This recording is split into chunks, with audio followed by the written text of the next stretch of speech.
The mini light. You suck. I didn't say anything.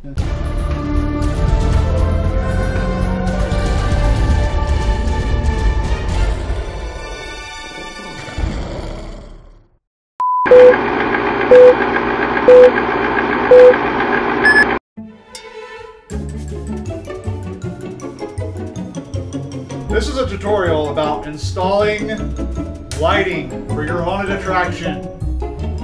First, you install a fixture.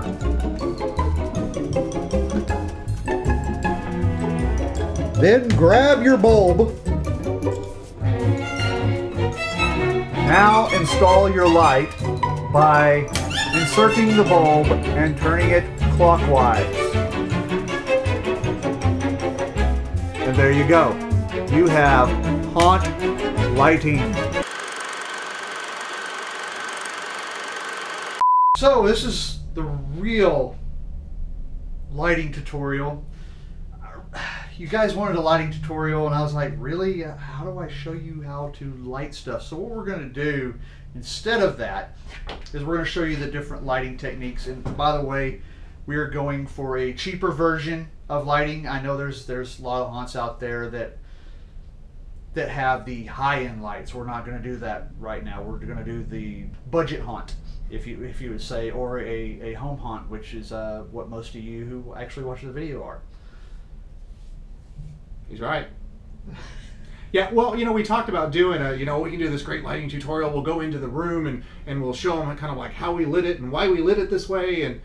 But then we really couldn't figure out, well, how do we film that? Because if we try to film it, you can't see it because it's too dark.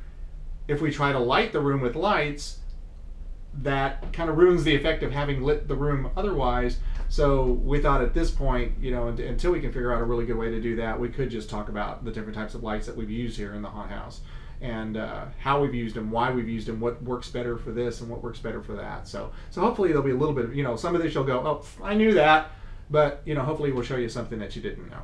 Okay. So we'll go with the first one, which is the cheapest out of all of them, which is the clamp light. The only bad thing about the clamp light is hiding it, hiding the fact that it is just sitting right there. But the great thing about this is that you can use spray paint to color it.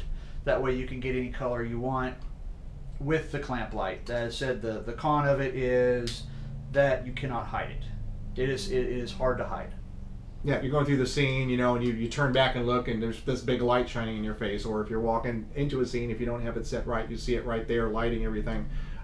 He was talking about painting them too as far as the colors. You can also do that to kind of darken them down a little bit. If you can't get into using dimmers and things, you can actually paint some black in there and bring the tone of the light down and kind of get it right where you want it to make the room look best. So again, it's cheap, it's easy.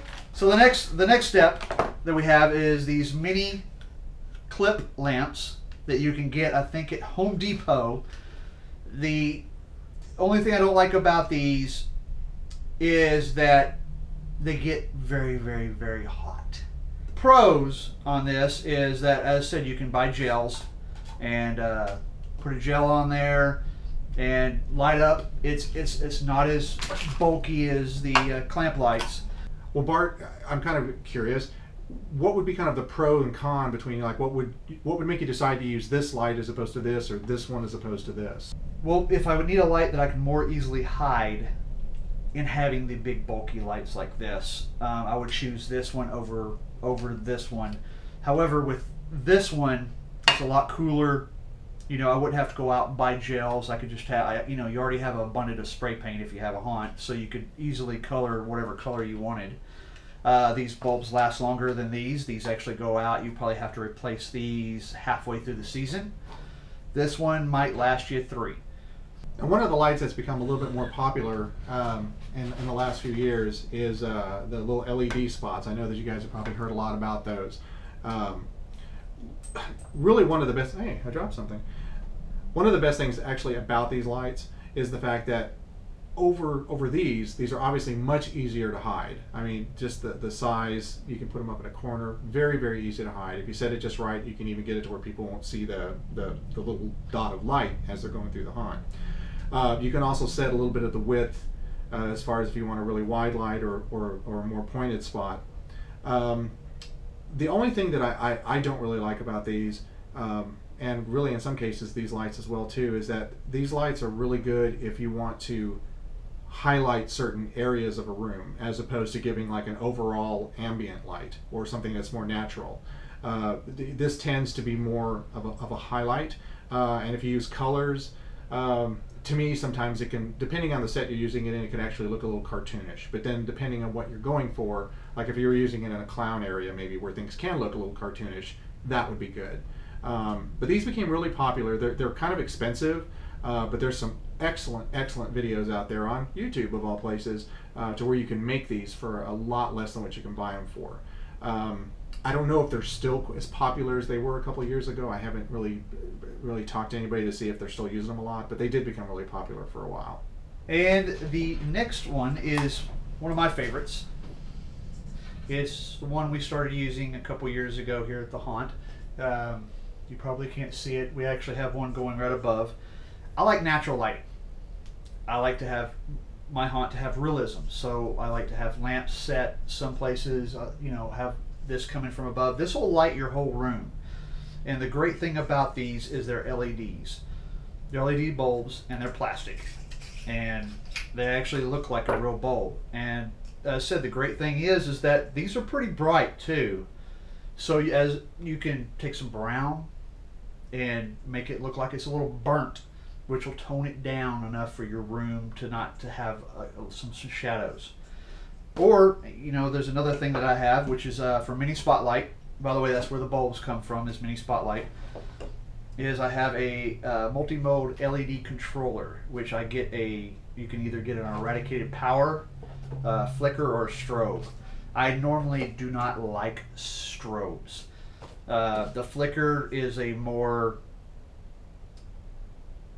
non-constant, where it looks fake. This actually looks like it's real. It looks like it's really more erratic. More erratic. Yes. Not right.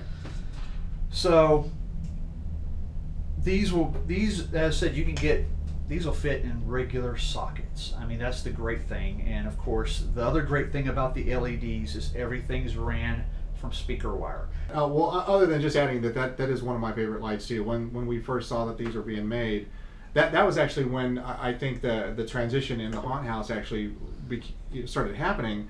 Was, we kind of had gone from, kind of in an evolution, we had gone from using clamp lamps to using these lights to using the LEDs, and everything looked great, but it wasn't until we started using this that I personally think that the haunt house really hit its stride as far as appearance and atmosphere. It made the rooms look very natural in their lighting and not so theatrical. That theatrical making it seem a little bit, there's a realism, but it seems a little bit more fake. This gives it a total natural feel, as if you're really walking into this, kitchen that's in an old house.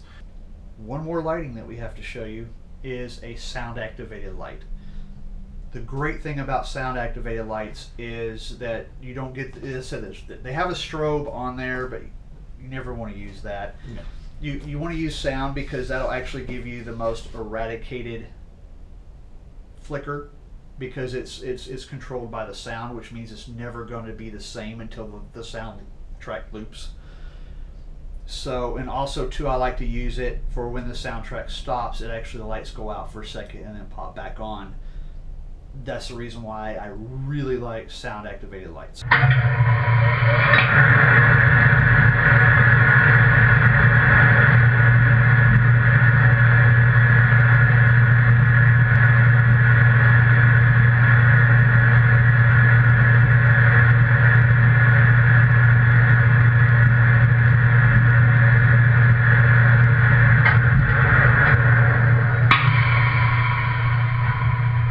Tutorials will get better. We're getting to a point now where we can actually start planning them out a little bit more. Things have been really crazy for us. That's putting it lightly. The past few months have been just insane for us. You would think that with the haunt house actually sadly going away, that things would suddenly get quiet and we'd get to relax. But just the opposite's been true. So the fact that we haven't gotten that many tutorials out, we both apologize for. But we are going to see if we can kind of refocus ourselves a little bit and make the time to get some good quality tutorials out there to show you how to do some things, you know, on the fly. And so keep watching because there are going to be some really good tutorials coming up. And keep sending in the suggestions, because sometimes we sit there going, hey, what's a good tutorial that we can do this week? And we just sit there and look at each other going, we've got so much going on that's just one other thing that we got to brainstorm about, and sometimes we just don't have the time. But we want to make the time for you. Yes. And if, as I said again, if you want to blame anybody for us not having the time, his name's Alan Hops. Oh God, don't do that to him again. He's gonna hit us again. I've still got a bruise, dude. Thank you guys for watching this episode. I know the tutorial is kind of brief, but we hope you learned something. Right now I got Mike installing a light for me, so we can quickly show you guys this before we head out. Mike, are you ready? What?